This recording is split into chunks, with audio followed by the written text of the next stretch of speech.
আসসালামু আলাইকুম এভরিওয়ান, কেমন আছেন আপনারা সবাই? আজকে আমি আপনাদেরকে একটি বিশেষ আমসত্ত্বার রেসিপি দেখাবো। আপনারা অনেকে তো আমসত্ত্বা খেয়েছেন, কিন্তু স্টাইলে একবার হলেও খেয়ে দেখবেন, অনেক স্বাদ লাগে। আপনারা এই নতুন রেসিপিটা একবার হলেও ট্রাই করবেন প্লিজ। তো সবার আগে আমি অনেকগুলো কাঁচা আম ধুয়ে ভালো করে কেটে পরিষ্কার করে নিয়েছি। এখন এগুলোকে হালকা একটু পানি দিয়ে সেদ্ধ করে নেব। বেশি সেদ্ধ করব না, বেশি সেদ্ধ করলে আমগুলো গলে যাবে। আমি এগুলো হালকা সেদ্ধ করে পানিগুলো ছেঁকে নিয়েছি, আপনারা দেখতে পারছেন। এখন এগুলো আমি হাত দিয়ে ভালো করে ছেঁকে নেওয়ার চেষ্টা করছি। আপনারা চাইলে ব্লেন্ডার করে তারপরও ছেঁকে নিতে পারেন। সো এগুলো আমি ভালো করে ছেঁকে রেডি করে নিয়েছি, দেখতে পারছেন। এগুলোর এক্সট্রা আঁশগুলো আমি ছেঁকে ফেলে দিয়েছি। এখন এর সাথে অ্যাড করার জন্য আমি 5 ফোড়ন টেলে নিয়েছি এবং শুকনো মরিচ একটু বেশি করে টেলে আছে এবং কিছুটা গোলমরিচ। পরবর্তীতে শুকনো মরিচের আরো অনেক কাজ আছে, এজন্য একসাথে বেশি করে টেলে নিয়েছি।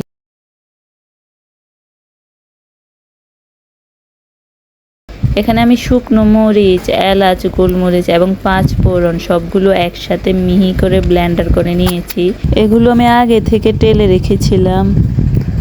সো এখন আমি একটি পাত্রে সেদ্ধ করা আমগুলো নিয়ে নিয়েছি এবং এর সাথে লবণ, মরিচ এবং হলুদের গুঁড়ো অ্যাড করেছি। আমার কাছে ঝালটা একটু বেশি ভালো লাগে, এই জন্য এখন একটু মরিচের গুঁড়ো অ্যাড করছি আর কি। পরবর্তীতে শুকনো মরিচও অ্যাড করব। আপনারা এটা স্কিপ করতে পারেন, যারা ঝাল কম খান তারা এখন মরিচের গুঁড়ো অ্যাড করবেন না। এখন আমি এর সাথে গোলমরিচ এবং এলাচের গুঁড়োগুলো অ্যাড করে নিয়েছি এবং এর সাথে 5 ফোড়নের গুঁড়ো অ্যাড করে নিয়েছি। এই সব উপকরণগুলো অ্যাড করার পর এখন আমি আবারও আধা চামচের মতো শুকনো মরিচের গুঁড়ো অ্যাড করে নিয়েছি। এখন এগুলো আমি চুলায় বসিয়ে নিয়েছি। চুলায় বসানোর কিছুক্ষণ পরে আমি এখানে প্রায় 450 গ্রামের মতো চিনি অ্যাড করেছি। এখানে প্রায় 1 কেজির পরিমাণের আমের রস রয়েছে। এর সাথে আমি 450 গ্রামের মতো চিনি অ্যাড করেছি। এই সবগুলো উপকরণ ভালোভাবে মিক্স করে আমি এর সাথে আবার একটু লবণ অ্যাড করে নিয়েছি, কারণ টক জিনিসে একটু লবণ বেশি দিলে ভালো হয়। টকের পরিমাণটা কমে যায় এবং টেস্টটা অনেক বেশি বেড়ে যায়। কারণ যখন আমি এটা দিয়ে আমসত্ত্বা তৈরি করে নেব তখন এটার যে লবণের পরিমাণটা বাড়তি ছিল ওটা কমে যাবে। আবার অতিরিক্ত অ্যাড করবেন না, কিন্তু হালকা একটু বাড়িয়ে অ্যাড করবেন। এখন আমি আমসত্ত্বাগুলো নেওয়ার জন্য একটি ডিশ বেছে নিয়েছি এবং তৈরি করা আমের রসগুলো এটার মধ্যে ভালোভাবে মেলে দিয়েছি। এখন এগুলো আমি রোদে শুকিয়ে ফেলবো। সো আমার আমসত্ত্বা এখন তৈরি হয়ে গেছে, দেখতে পাচ্ছেন কত সুন্দর আমসত্ত্বা হয়েছে।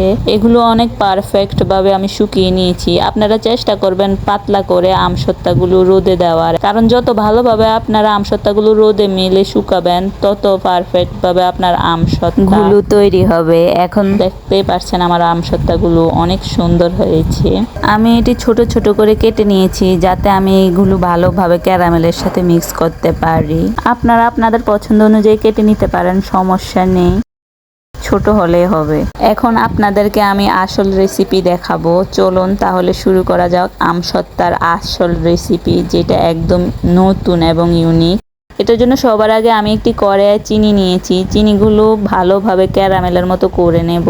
আমি এখানে চিনির পরিমাণ কমিয়ে নিয়েছি, আপনারা চাইলে চিনির পরিমাণ বাড়িয়েও নিতে পারেন। আপনারা যদি একবারে বেশি করে রেখে দিতে চান কোন একটি পাত্রে করে, তাহলে এটা রেখে দিতে পারবেন। এটা তৈরি করে আপনি প্রায় সপ্তাহ বা 15 দিনের মতো রাখতে পারবেন, তবে এর জন্য নর্মাল ফ্রিজে রাখতে হবে। প্রতিদিন আমসত্ত্বার সাথে এটা একটু একটু করে অ্যাড করে খেতে পারবেন। চিনিগুলো গলে যখন একটু হালকা লালচে হয়ে আসবে তখন এটার সাথে একটু পানি অ্যাড করে দেবেন। পানি অ্যাড করার পর যতক্ষণ পর্যন্ত ক্যারামেলগুলো পানির সাথে না মিক্স হয় ততক্ষণ পর্যন্ত আমি এটা জাল দিতে থাকবো।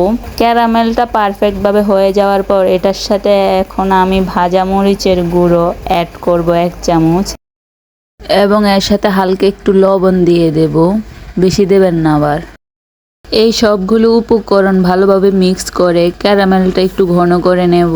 বেশি ঘন করবেন না, আবার হালকা একটু ঘন হয়ে এলে নামিয়ে নেবেন। এখন আমি ক্যারামেলটা একটি প্লেটে নিয়ে এগুলোর সাথে আমসত্ত্বাগুলো অ্যাড করে নিয়েছি। অনেকক্ষণ ধরে ভিজিয়ে রেখেছিলাম। দেখেন আমসত্ত্বাগুলো খুব রসালো হয়েছে, কত সুন্দর হয়েছে দেখেন। এটা দেখতে যত সুন্দর, খেতে এর চেয়েও বেশি স্বাদ। আপনারা একবার হলে এভাবে ট্রাই করে দেখবেন। ক্যারামেলগুলোর মধ্যে আমসত্ত্বাগুলো এভাবে ডুবিয়ে রেখে অনেকক্ষণ তারপর ট্রাই করবেন। আমার কাছে আমসত্ত্বাটা এভাবে ঝোল ঝোল করে খেতে অনেক ভালো লাগে। আপনারা এই নতুন রেসিপিটা একবার হলেও ট্রাই করবেন প্লিজ। আজকে তাহলে এ পর্যন্তই। Good bye.